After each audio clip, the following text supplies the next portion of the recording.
بسم اللہ الرحمن الرحیم الحمد للہ رب العالمین والعاقبۃ للمتقین والصلاة والسلام علی رسول اللہ الکریم اما بعد۔ تخریج کی تعریف کے بارے میں، اس کی اہمیت، فضیلت، ضرورت کے بارے میں، اس کی کیا تاریخ ہے، اس کے تخریج کے موضوع میں کون کون سی کتابیں لکھی گئی ہیں، بنیادی طور پر جو مشہور کتابیں ہیں، اور تخریج کن کن طریقوں سے کی جا سکتی ہے، ان باتوں پر تمہیدی گفتگو ہو چکی۔ اور تخریج کے جو 5 طریقے تھے، جن میں سے پہلا طریقہ کہ اگر آپ کو حدیث کے راوی یعنی کسی صحابی، جو صحابی روایت کرنے والا ہے، اس کا اگر پتہ ہے تو آپ حدیث کو ڈھونڈ سکتے ہیں اور اس کی تخریج کر سکتے ہیں۔ اگر وہ بھی نہیں پتہ تو آپ کو متن کے شروع کے ایگزیکٹ الفاظ اگر پتہ ہیں تو آپ حدیث کو ڈھونڈ سکتے ہیں اور اس کی تخریج کر سکتے ہیں۔ اور اگر یہ بھی نہیں پتہ تو پھر آپ کو یہ یاد ہو کہ حدیث میں کوئی ایسا لفظ جو غریب ہو یا اجنبی ہو یا کم استعمال ہونے والا ہو، تو اس لفظ کے ذریعے بھی آپ تخریج کر سکتے ہیں اور حدیث کو ڈھونڈ سکتے ہیں۔ اگر یہ 3 طریقے بھی نہیں آپ استعمال کر سکتے تو پھر آپ کو حدیث کے مرکزی موضوع کے بارے میں پتہ ہونا چاہیے، تب آپ حدیث کو ڈھونڈ سکتے ہیں اور اس کی تخریج بھی کر سکتے ہیں۔ اور یہ چوتھا طریقہ ہے۔ اور آخری طریقہ یہ ہے کہ آپ کو سند یا متن کی کوئی خصوصیت کا پتہ ہونا چاہیے، یعنی حدیث قدسی ہے یا حدیث منقطع ہے یا مرسل ہے، اس طرح کی جو سند کی یا متن کی خصوصیات میں سے کوئی آپ کو پتہ ہے تو آپ پھر بھی حدیث کو ڈھونڈ سکتے ہیں ان کی مخصوص کتابوں میں سے۔ ہم پہلے جو 3 طریقے ہیں ان کو فی الحال سکپ کرتے ہوئے چوتھے طریقے پہ آتے ہیں اور اس کو تفصیل سے پڑھتے ہیں، اور چوتھے اور 5ویں طریقے کو ہم آج کی نشست میں پڑھیں گے۔ باقی انشاءاللہ موقع ملا تو اس کو بھی ذکر کر دیا جائے گا۔ اور چوتھا طریقہ تخریج یہ ہے کہ التخریج عن طریق معرفت موضوع الحدیث، یعنی حدیث کا موضوع آپ کو پتہ ہونا چاہیے۔ اور اکثر اوقات ایسا ہوتا ہے کہ ایک حدیث کے ایک سے زیادہ موضوعات ہوتے ہیں، تو یہ ڈھونڈا جاتا ہے کہ ان موضوعات میں سے مرکزی موضوع اور محور اس حدیث کا کیا ہے۔ تو یہ کافی علم کی اور کافی ذوق کی طلب رکھتا ہے کہ ایک انسان کے اندر یہ چیزیں پائی جائیں، یہ خصوصیات ہوں، تو پھر وہ بندہ کسی حدیث کے موضوع کا تعین کر سکتا ہے۔ اب اگلا سوال یہ پیدا ہوتا ہے کہ ٹھیک ہے، آپ کو ایک موضوع بھی پتہ چل گیا کسی حدیث کا، تو پھر آپ کون کون سی کتابیں استعمال کریں گے کسی حدیث کو ڈھونڈنے کے لیے اور اس کی تخریج کے لیے؟ تو بنیادی طور پر سب سے پہلے وہ کتابیں جو تقریباً سارے دین کا احاطہ کیے ہوئے ہوتی ہیں، ایسی کتاب جس میں تقریباً دین کے سارے ابواب پر بحث ہوتی ہے۔ اور میں حدیث کی کتاب کی بات کر رہا ہوں جس میں آپ نے حدیث ڈھونڈنی ہے، اوبویسلی وہ حدیث کی کتاب ہوگی، اور وہ بھی اصلی اور بنیادی، جس کو مصدر کہتے ہیں، جس میں سند کے ساتھ حدیثیں ہوتی ہیں۔ تو سب سے پہلے تو آپ جوامع میں ڈھونڈیں گے۔ جامع ایسی کتاب کو کہتے ہیں جس میں ساری دین کے متعلق سارے ابواب پر حدیثیں اکٹھی ہوتی ہیں، جن میں اور اس کے اوپر انشاءاللہ جو ان سے تفصیل پر بحث ہوگی، جوامع کیا ہے، اس میں کون کون سی کتابیں شامل ہیں۔ اس کے بعد مستخرجات، مستدرکات، مجامع، زوائد، اور اس کے علاوہ ایک بڑی کتاب ہے، کتاب مفتاح کنوز السنہ۔ یہ 4-5 کتابیں ہیں جن کو بنیادی طور پر یوز کیا جاتا ہے اور اس کے ذریعے حدیث کو ڈھونڈا جاتا ہے۔ یہ ہوگی پہلی قسم کی کتابیں۔ دوسری قسم کی کتابیں حدیث کی، جن سے اگر آپ کو موضوع پتہ ہے تو آپ حدیث ڈھونڈ سکتے ہیں، وہ کتابیں ہیں جن میں دین کے اکثر ابواب، دین کے اکثر مسائل اس میں ذکر ہوں اور اکثر موضوعات پر اس میں حدیثیں اکٹھی ہوں۔ ان میں سنن شامل ہیں، اس میں مصنفات شامل ہیں، اس میں موطئات شامل ہیں، اور مستخرجات علی سنن شامل ہیں۔ ان کے الگ الگ آپ کو بتاؤں گا، سنن کیا ہے، مصنف کیا ہے۔ یہ حدیث کی خاص کتابیں ہیں اور خاص ٹرمز ہیں جس میں خاص ترتیب سے ایک حدیثیں اکٹھی ہوتی ہیں۔ اسی طرح موطئات اور مستخرجات۔ تیسری قسم کی وہ کتابیں ہیں جو خاص باب، کسی ایک باب کے متعلق بحث کر رہی ہوتی ہیں، اور کسی ایک باب اور جز کے متعلق اس میں حدیثیں اکٹھی ہوتی ہیں۔ ان میں اجزاء شامل ہیں، جیسا کہ جز رفع الیدین، فار ایگزامپل امام بخاری نے اس حدیث کی کتاب کو لکھا اور اس میں صرف رفع الیدین کے متعلق ساری حدیثیں اور ان کے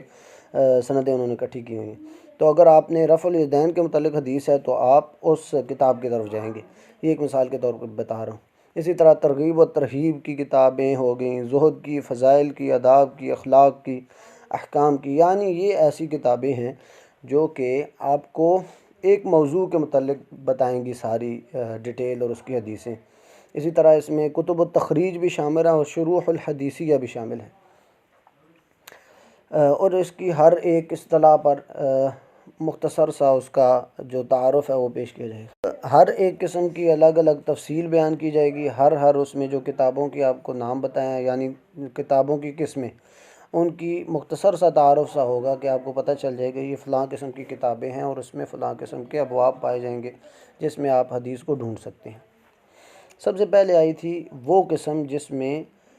دین کے سارے ابواب اور سارے موضوعات کو اکٹھا کیا جاتا ہے تقریباً، اور ایسی کتابیں ان میں ابواب الایمان بھی ہوتا ہے، طہارت، صلاۃ، زکوٰۃ، عبادات، معاملات، عقیدہ، تفسیر، سیرت، تاریخ، مناقب، تقریباً اس میں یہ ساری چیزیں اکٹھی ہوتی ہیں،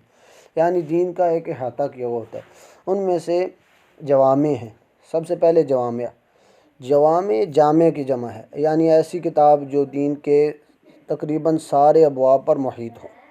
ان میں امام بخاری کی صحیح ہے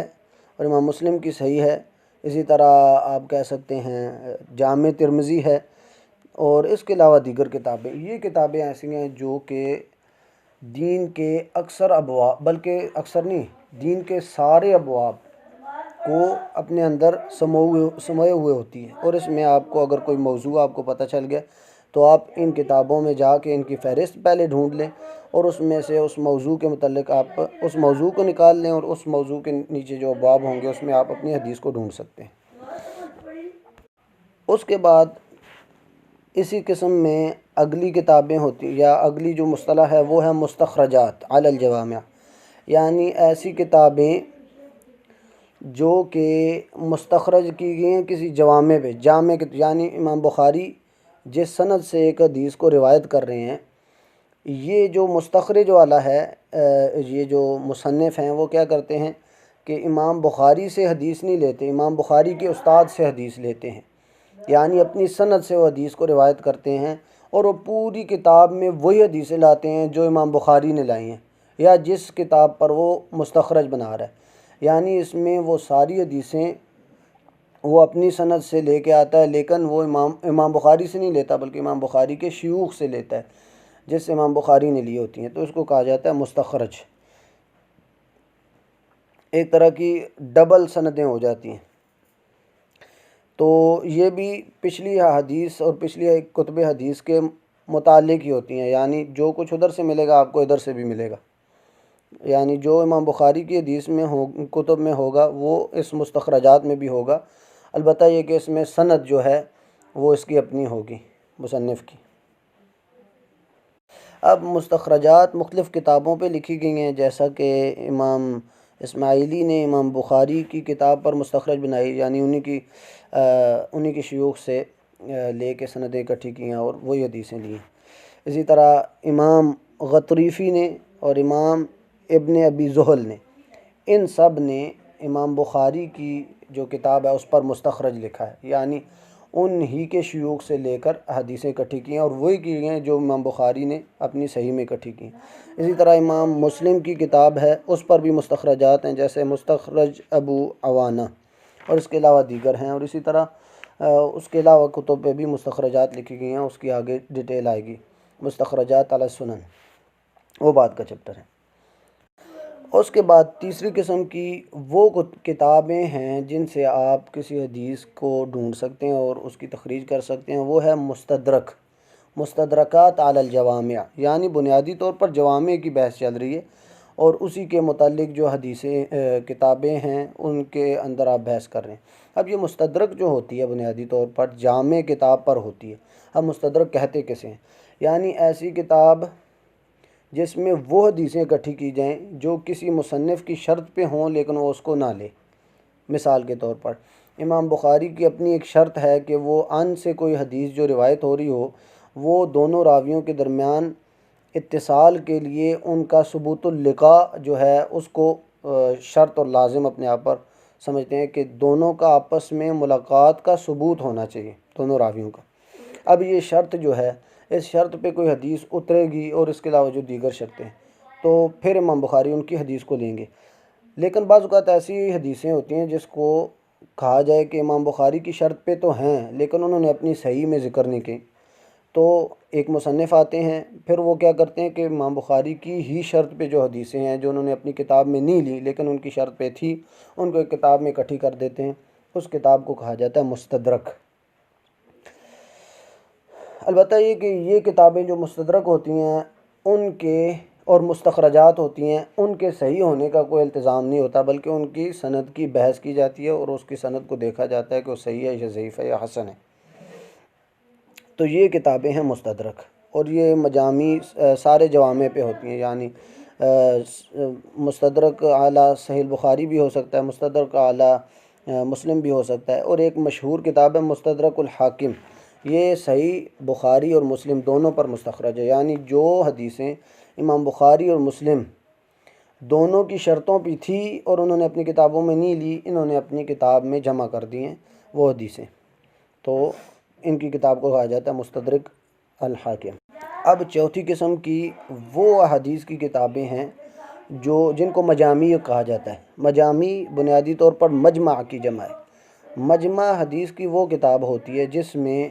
آپ ایک سے زیادہ حدیث کی کتابوں کو لے کر ایک کتاب میں اکٹھے کر دیتے ہیں اور اس کی ترتیب وہی رکھتے ہیں جو ان کتابوں کی ترتیب ہوتی ہے۔ فار ایگزامپل ایک مصنف اکٹھی کرتے ہیں جمع بین الصحیحین، امام ساغانی وہ کیا کرتے ہیں صحیح بخاری اور صحیح مسلم دونوں کی حدیثوں کو اکٹھا کر کے ایک کتاب میں جمع کر دیتے ہیں، یعنی وہ حدیثیں جو امام بخاری امام مسلم دونوں میں مشترک ہیں،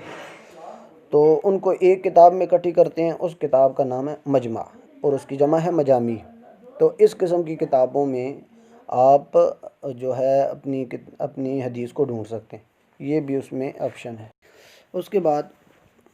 پہلی قسم میں جو پانچویں مصطلح تھی وہ ہیں زوائد، جن کو زوائد کہا جاتا ہے، اور زوائد زائد کی جمع ہے،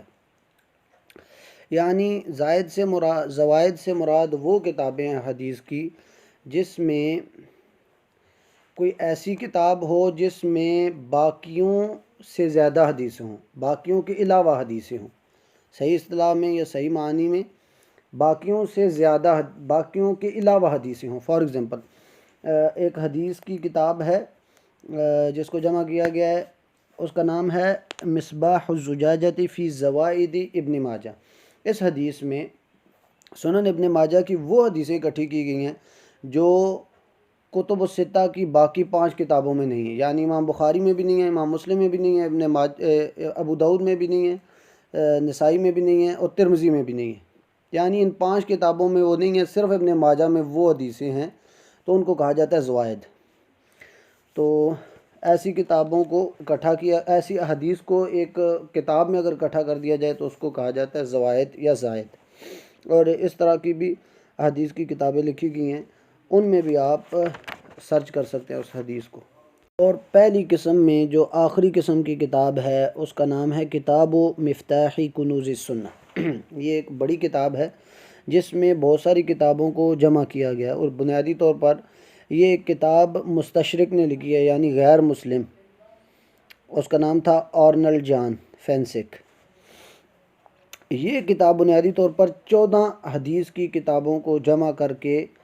بنائی گئی ہے، جن میں امام بخاری کی کتاب ہے صحیح بخاری، صحیح مسلم، سنن ابی داؤد، جامع ترمذی، سنن نسائی، سنن ابن ماجہ، موطا، مسند احمد، مسند ابی داؤد، الطیالسی، سنن دارمی، مسند زید بن علی، سیرت ابن شام، مغازی الواقدی، طبقات ابن سعد۔ تقریباً یہ 14 کتابوں کو اکٹھا کر کے وہ ایک کتاب بنائی گئی ہے، اور ایک ایسا انسائکلوپیڈیا بنایا گیا ہے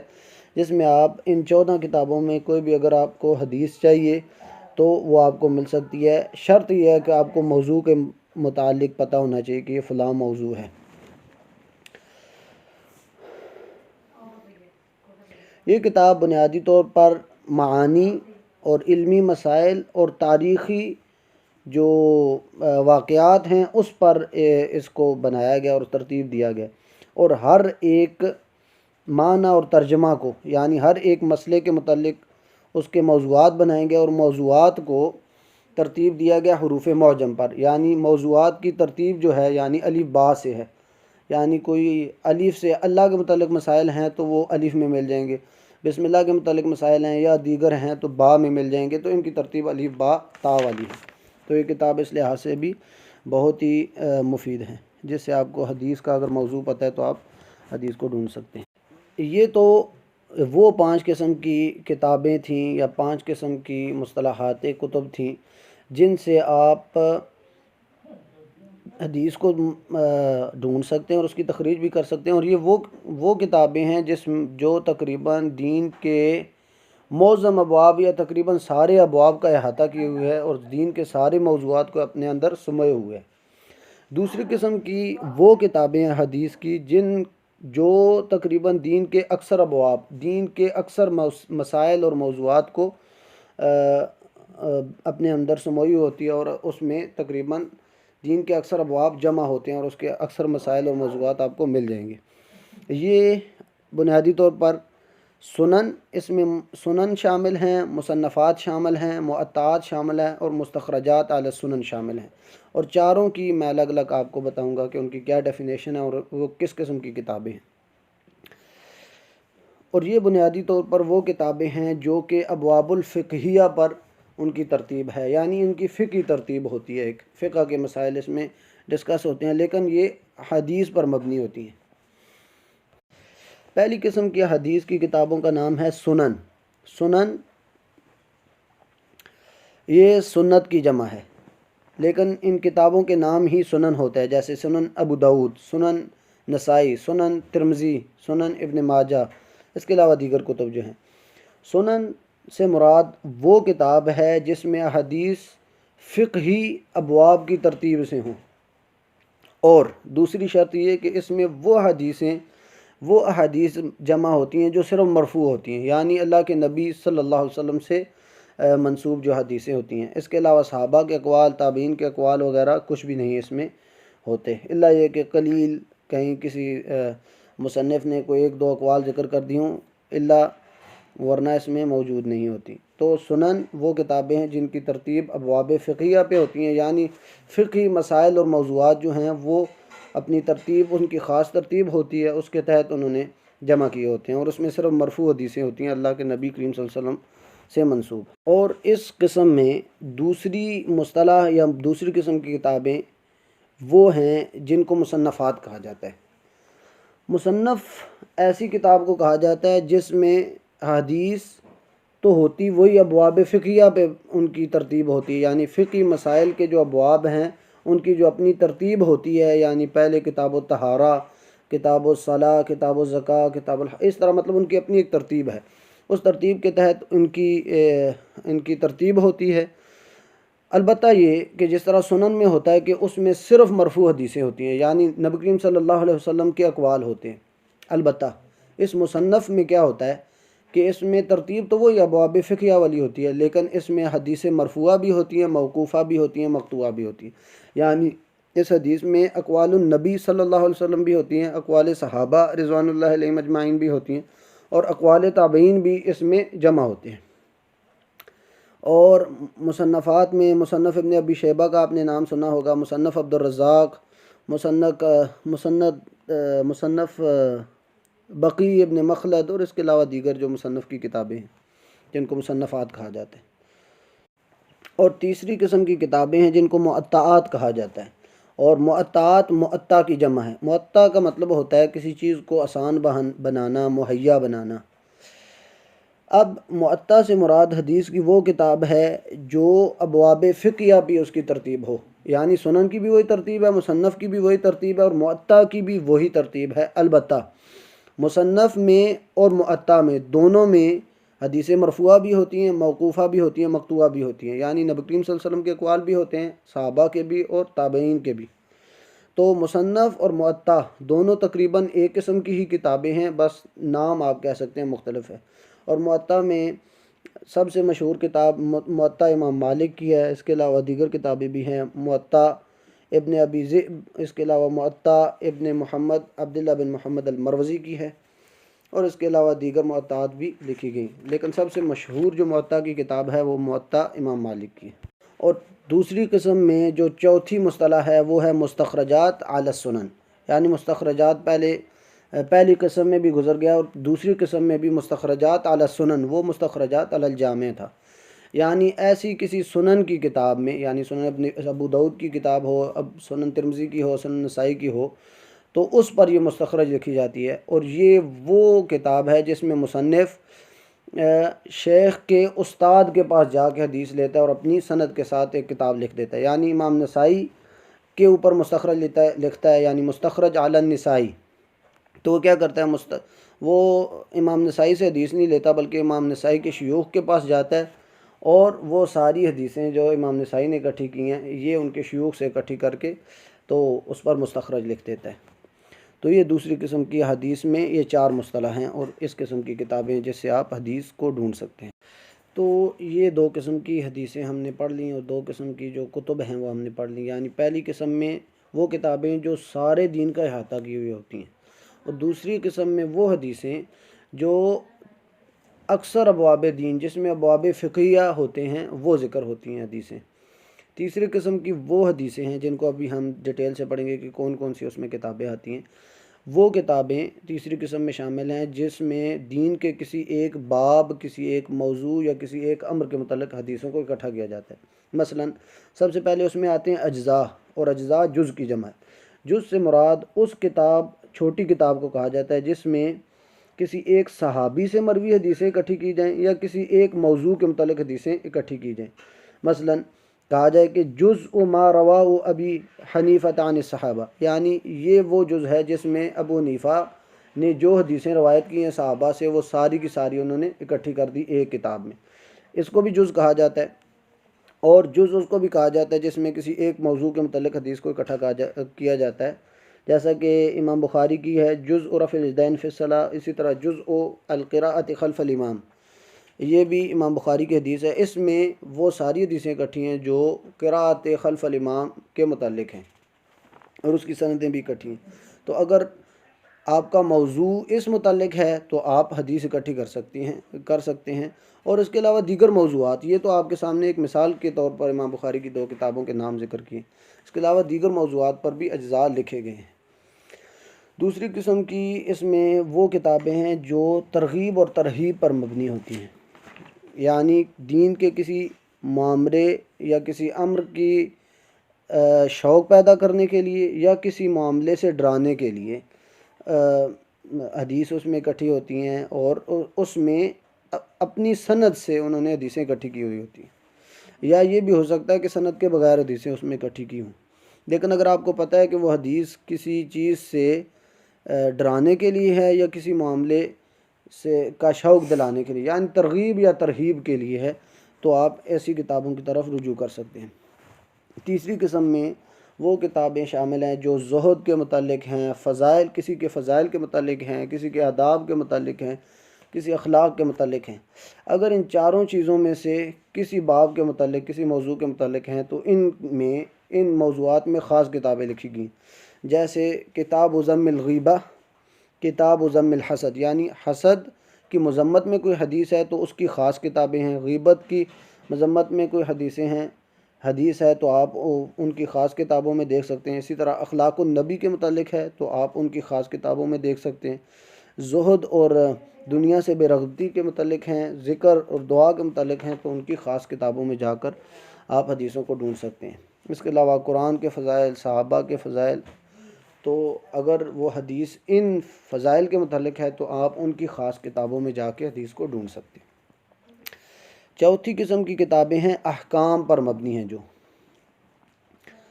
یعنی جس میں ایسی حدیثیں اکٹھی کی گئی ہیں جو صرف احکام پر مبنی ہوتی ہیں، جس میں رسول اللہ صلی اللہ علیہ وسلم کسی چیز کا حکم دے رہے ہوتے ہیں یا کسی چیز سے روک رہے ہوتے ہیں۔ تو ایسی کتابیں تب آپ کو استفادہ دیں گی جب آپ کو پتہ ہے کہ حدیث میں کوئی حکم ہے، حدیث میں رسول اللہ صلی اللہ علیہ وسلم کی طرف سے کوئی چیز منع کی گئی ہے یا کسی چیز سے روکا گیا ہے۔ اگر اس طرح کی حدیث ہے کوئی تو آپ کتب الاحکام میں حدیث کو ڈھونڈ سکتے ہیں، اور احکام میں بھی مختلف کتابیں لکھی گئی ہیں، جس طرح عمدۃ الاحکام ہے، اور یہ بھی عبد الغنی رحمہ اللہ کی ہے، اسی طرح کتاب الاحکام، بلوغ المرام من ادلۃ الاحکام، اور اس کے علاوہ دیگر کتابیں ہیں جو کہ احکام کے متعلق مشہور ہیں، وہ ان میں آپ اگر احکام کے متعلق حدیث ہے تو ڈھونڈ سکتے ہیں۔ اس کے علاوہ دیگر موضوعات کے متعلق بھی جو خاص موضوع ہیں، مثال کے طور پر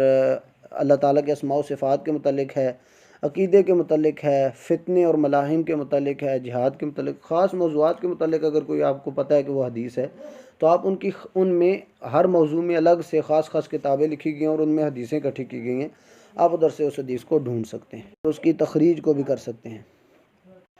اور چھٹی قسم میں وہ حدیثیں شامل ہے، یعنی تیسری قسم میں چھٹی جو مصطلح ہے وہ آپ کہہ سکتے ہیں وہ کتابیں جو کہ خاص حدیث کی کتاب تو نہیں ہیں، لیکن یہ کہ اس میں حدیثیں سند کے ساتھ موجود ہے، جیسے کوئی تفسیر کی کتاب ہو سکتی ہے، تاریخ کی کتاب ہو سکتی ہے، یا کسی فقہ کی کتاب ہو سکتی ہے، تو اس میں اگر حدیثیں سند کے ساتھ موجود ہیں تو آپ اس میں سے حدیث کو ڈھونڈ سکتے ہیں اپنے موضوع کے متعلق، جیسا کہ تفسیر تبری میں حدیثیں سند کے ساتھ موجود ہیں، آپ ادھر سے ڈھونڈ سکتے ہیں حدیث کو اگر آپ کا موضوع تفسیر کے متعلق ہے یا تفسیر کے کسی پہلو کے متعلق ہے۔ اسی طرح تفسیر ابن کثیر ہے، الدرر المنصور ہے سیوطی رحمہ اللہ کی۔ اس کے علاوہ امام احمد بن حنبل کا جو فقہ ہے، فقہ حنبلی، اس پر ایک کتاب لکھی گئی المغنی، اس میں بھی حدیثیں اسی طرح سند کے ساتھ ہیں ابن قدامہ کی، تو ادھر سے آپ حدیث کو ڈھونڈ سکتے ہیں یا اس کی تخریج کر سکتے ہیں۔ اس کے علاوہ تاریخ تبری یا تاریخ بغداد، تو اس طرح کی تاریخ تفسیر کی یا دیگر فقہ کی کتابوں میں جن میں سندوں کے ساتھ حدیثوں کو ذکر کیا گیا ہے مختلف مقامات پہ، ضروری نہیں ہے کہ وہ حدیثیں صرف اکٹھی کی گئی ہیں، ان کا اپنا موضوع ہے، یعنی تفسیر کا اپنا موضوع ہے، فقہ کا اپنا موضوع ہے اور تاریخ کا، لیکن اس کے متعلق جہاں جہاں ان کو حدیث ملتی ہے یا جہاں اس کا مکان موضوع ہوتا ہے اس کو ذکر کر دیتے ہیں، اس کی جگہ موضوع ہوتی ہے تو اس کو ذکر کر دیتے ہیں، آپ کو حدیثیں ادھر سے بھی مل سکتی ہیں۔ لیکن یہ ہے کہ ایسی کتابوں سے حدیثوں کو ڈھونڈنا بہت زیادہ آپ کو دیر کا باعث بن سکتا ہے اور بہت زیادہ اس میں محنت ہو سکتی ہے بس، لیکن یہ ہے کہ حدیثیں ادھر سے ڈھونڈی جا سکتے ہیں اور اس کی تخریج ہو سکتی ہے۔ اس کے علاوہ اگر آپ حدیث کی تخریج کرنا چاہتے ہیں تو آپ کو سب سے پہلے اور بنیادی طور پر جدھر سے آپ کو آسانی ہوگی وہ یہ ہے کہ آپ ایسی کتابوں کی طرف جائیں جو کہ تخریج میں ہی لکھی گئی ہیں، یعنی ایسی کتابیں جن میں حدیث کی تخریج مکمل طور پر موجود ہو، جیسا کہ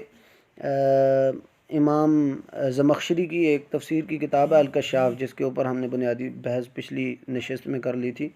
کہ ان کی جو کتاب ہے الکشاف تفسیر کی کتاب، ان میں جو انہوں نے سند کے ساتھ حدیثیں لائی ہیں ان کی تخریج کو ایک کتاب میں جمع کر دیا گیا جس کا نام رکھا گیا تخریج و حدیث الکشاف، اور یہ امام زیلی رحمہ اللہ نے یہ کام کیا۔ اسی طرح فقہ حنفی میں ایک کتاب ہے کتاب الہدایہ، اس میں جو بھی مسئلہ آتا ہے اس کے متعلق حدیثیں اور اس کے مخالف حدیثیں اور ان کی جو سندیں ان کو اکٹھا کیا گیا، یعنی ایسی حدیث جس کی آپ تخریج کرنا چاہتے ہیں تو سب سے پہلے آپ ایسی کتابوں کی طرف آئیں گے جن کی تخریج ہو چکی، آپ ان کتابوں میں جا کے آپ اس حدیث کو ڈھونڈیں، آپ کو حدیث بھی مل جائے گی، تخریج کی ساری سندیں بھی مل جائیں گی، پھر اس کا حکم بھی مل جائے گا، یہ آپ کے لیے زیادہ آسانی کا باعث بن جائے گا۔ اس کے بعد شروح الحدیث بھی ہو سکتی ہیں، یعنی ایسی کتابیں جس میں شرح کی گئی ہیں، وہ شرح حدیث کی بھی ہو سکتی ہے، تفسیر کی بھی ہو سکتی ہے، فقہ کی بھی ہو سکتی ہے، یا اس کے علاوہ کسی دیگر موضوع پہ کوئی کتاب ہو اور اس کی شرح ہو اور اس کی شرح میں سند کے ساتھ حدیثوں کو ذکر کیا گیا ہو، تو ایسی کتاب سے بھی آپ استفادہ کر سکتے ہیں حدیث کی تخریج کے لیے۔ اور ان میں فتح الباری ہے، امام بخاری کی صحیح پر یہ شرح لکھی گئی ہے ابن حجر العسقلانی نے۔ اس کے علاوہ عمدۃ القاری امام عینی کی کتاب ہے، اور دیگر جو کتابیں ہیں جیسے کہ فتح القدیر ایک تفسیر کی کتاب ہے، اور اس کے علاوہ دیگر کتابیں جن کی شروحات ہیں، جو بنیادی طور پر شروحات ہیں، اور اس میں دوران شرح وہ کچھ حدیثوں کو ذکر کرتے ہیں، تو ایسی کتابوں سے بھی آپ استفادہ کر سکتے ہیں حدیث کی تخریج کے لیے اور اس کے حوالے کے لیے۔ تو یہ بنیادی طور پر 3 بنیادی قسم کی وہ کتابیں ہیں جن سے آپ کو اگر حدیث کا بنیادی موضوع پتہ ہے تو آپ حدیث کو ڈھونڈ سکتے ہیں، اس کی تخریج کر سکتے ہیں، یعنی ان کی سندوں کو اکٹھا کر سکتے ہیں اور اس کا مجموعی حکم لگا سکتے ہیں کہ حدیث صحیح ہے، ضعیف ہے، حسن ہے، یا کس رتبے پہ ہے یہ حدیث، تاکہ اس پر عمل کیا جائے یا اس سے بچا جائے۔ تو یہ چوتھا طریقہ تھا حدیث کو ڈھونڈنے کا، اس کی تخریج کا۔ انشاءاللہ اگلی نشست میں حدیث کے 5ویں طریقے کے اوپر، تخریج کے 5ویں طریقے پر بحث ہوگی۔ سبحانک اللہم و بحمدک، اشہد ان لا الہ الا انت، استغفرک۔